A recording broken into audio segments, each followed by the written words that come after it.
To the story now, a 27-year-old man is expected to apply for bail at the Zaaiplaas Periodical Court this week for the rape of a 101-year-old woman in Limpopo. The assault took place on the 27th of July. He faces charges of rape and housebreaking. To speak more on this, let's welcome African feminist, human rights defender and executive director, Callas Foundation Caroline Peters. Caroline, a very good afternoon to you and thank you so much for your time. Of course, we meeting at, again, an unfortunate incident and a horrific one at that. I mean, whilst the rate of sexual violence in South Africa is among the highest recorded in the world, incidences of this nature, of rape, are still hard to comprehend. I mean, your reaction to this latest incident that yet again sees someone as vulnerable being violated? Hi. Yes, good afternoon, Anati, and thank you again for the invitation. I mean, we can all agree that this is a heinous act of violence and it's disturbing. It reflects a terrifying disregard for the dignity and safety of our most vulnerable members, our elders, you know. And we once again see a rape of a 101-year-old woman. It's not just a crime against an individual, but it's an assault on our collective humanity and our societal values, Unati. So I also want to just applaud the response by the police in apprehending the suspect, so soon after this occurred. It's crucial that justice is served promptly and decisively. I mean, the country is, of course, outraged, as you say, as this is an assault on our humanity. When will we see the outrage, though, turn to the entire country mobilizing to try and end rape, to try and end GBVF? I mean, is it just a lack of political will, or are, we as a society numb, to the point of taking no action in this regard? Yes, Unati, I was saying at the beginning, on the 1st of August, when we were saying it's Women's Month, once again we see the lack of political will. I'm really hopeful that the GNU is going to make a difference. But then I look at the amount of a budget allocated towards the resourcing. We speak about the National Strategic Plan and all the plans that's in place, but we're not resourcing it. So for me, there's a lack of will from our government shown and the lack of resources to fight the scourge of gender-based violence. There's such a worrying increase on the attack. We have our president calling it a pandemic. We saw with COVID how we could overturn a pandemic, how when we stand together, when we resource it, how it can change. But I want to say that the will for change just doesn't seem to be there. We know that, in 2021, we had a 93-year-old that was raped and murdered by a 24-year-old. And this matter reminded me so much about that. He was just sentenced, he pleaded guilty, sentenced to 20 years in the Dobao matter. But I want to say, and yet again, and that happened to Unati in Women's Month on the night of the 31st of July and the 1st of August, she was found murdered. And that's how we started in 2021.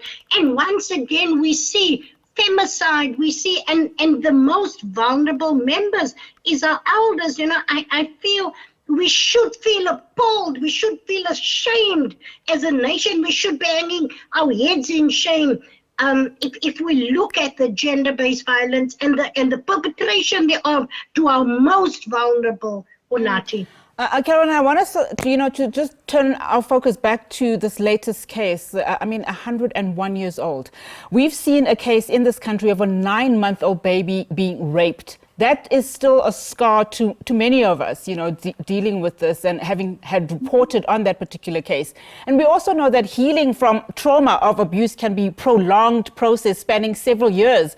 This is a woman who is 101 years old, a grandmother who probably, was living her last, few years on this earth. So she's been violated. How can one even begin to start, the healing from this particular abuse? Now, I want to say several factors contribute You know, one major issue is the lack of respect and value placed on the elderly in our communities. You know, they are often seen as easy targets due to their physical frailty and their social isolation. So we have systemic issues, inadequate elder care, there's economical pressures, there's the breakdown of the family structures contribute to their vulnerability. And if we do not address these root causes through comprehensive social and legal reform, then we're going to have this happening all the time, Unati. So as civil society, as communities, so there needs to be protection and more protection and awareness around our elders. It's almost as if we've forgotten. We need to educate communities about the right and dignity of our elders. You know, when we speak about Ubuntu, it's a South African thing. When we speak about I am because of you, we say I stand on the shoulders of giants. I am because of who they were. You know, so how strong are we in that, in reclaiming that as African people? You know, legal reforms must ensure that there's harsher penalties for criminal, for crimes committed against the elderly, to act as deterrent. You know, we must strengthen social support systems. We must ensure that older persons have access to care and are integrated into communities' life rather than isolating them. You know, there should be training for law enforcement on handling cases involving the elderly as well, Lunati. And I mean, just Caroline, as we wrap up our conversation, you spoke a lot of key issues, particularly on the systemic issues. So in light of this ongoing onslaught on, you know, children and women, how do we then, or where do we begin, you know, to deal with these systemic issues that we know speak to a number of factors? You've mentioned them: socio-economic structures, patriarchy, etc. Especially because we are celebrating Women's Day this month. Where do we start? We've got a new government in place in a form of a government of national unity. One only imagines that with the thinking of different political parties, we might see change, because books have been written about rape. Books have been written about gender-based violence and where do we start, but we're still not shifting. Yeah. Nati, if we do not resource our implementation plans, we have the best legislation. We do not lack legislations on these bills. If we do not resource them, if we are serious about changing it, we need resources. We need our bills and our acts and any act and implementation thereof. We need preventative programs. We are a country that react to matters. So again, I want to say a 101-year-old woman is raped and there's a reaction to that. How do we prevent this? You know, if we have to start resourcing our bills, else we're not going to change the tide on this. So preventative work and resourcing, to me, we should start there. And the justice system, do you think more should be done on that front? We've got this 27-year-old man now behind bars seeking bail.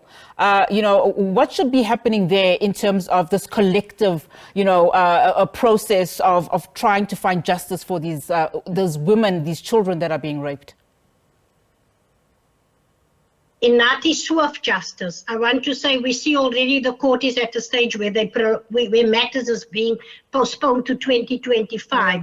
We need to take action, no bail, justice system, faster turnaround time in the justice system so that we make sure there's a swift response to these heinous acts.